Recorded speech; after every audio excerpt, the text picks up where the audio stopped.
Terbaik, saya ambil dua-duanya. Optik Melawai, when you expect the very best.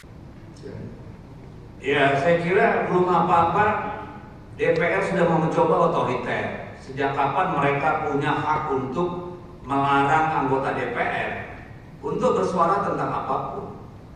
Ya, belum apa-apa sudah otoriter begitu. Apalagi Komisi 3 atau MKD, silakan. Saya sebagai anggota DPR RI punya kewajiban menurut undang-undang melakukan edukasi politik, hak saya untuk melakukan itu. Kalau saya berbeda pendapat dengan dia, bukan berarti dia boleh sewenang-wenang manggil dan mengadili orang. Silakan dipelajari dulu. Ya, ada tahapan-tahapannya. Jangan belum apa-apa DPR sudah jadi lembaga swasta. Ya, saya kira fenomena pacok ini sudah dibicarakan di mana-mana. Ya, kalau mau manggil saya silakan panggil dulu itu yang namanya bocor halus, Tempo. Coba mereka investigasi mendalam baru panggil saya. Kalau dia panggil saya tanpa panggil dan dalami masalah ini di publik, saya kira itu otoriter namanya. Dan saya pasti lawan. Ya, jadi jangan sembrono menggunakan kekuasaan. Kekuasaan itu ada batasnya. Enggak, justru sebaliknya ya. Apa yang disampaikan oleh segelintir orang terkait parcok dan lain sebagainya itu kami kategorikan sebagai hoax, ya. Dan ada juga anggota DPR yang menyampaikan hal tersebut. Orang tersebut bahkan sudah dilaporkan ke MKD, ya. Karena kami juga anggota MKD, ya.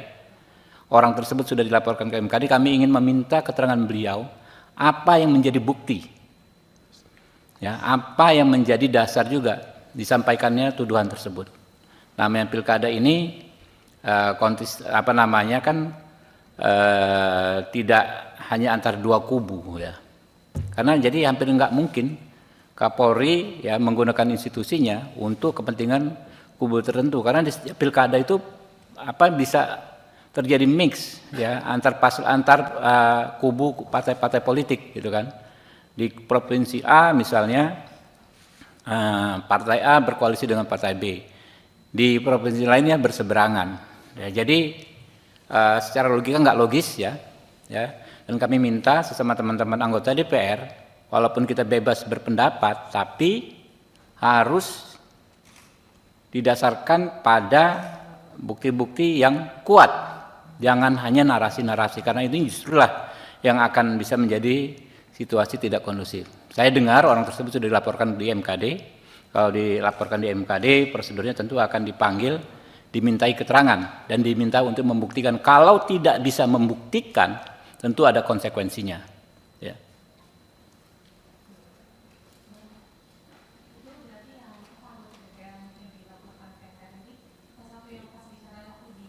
Saya nggak tahu. Pokoknya saya mendengar saya kan anggota MKD, ya. Saya mendapat informasi ada anggota DPR yang dianggap menyampaikan informasi yang tidak tepat atau fitnah atau hoax, informasi tanpa bukti bersifat tuduhan.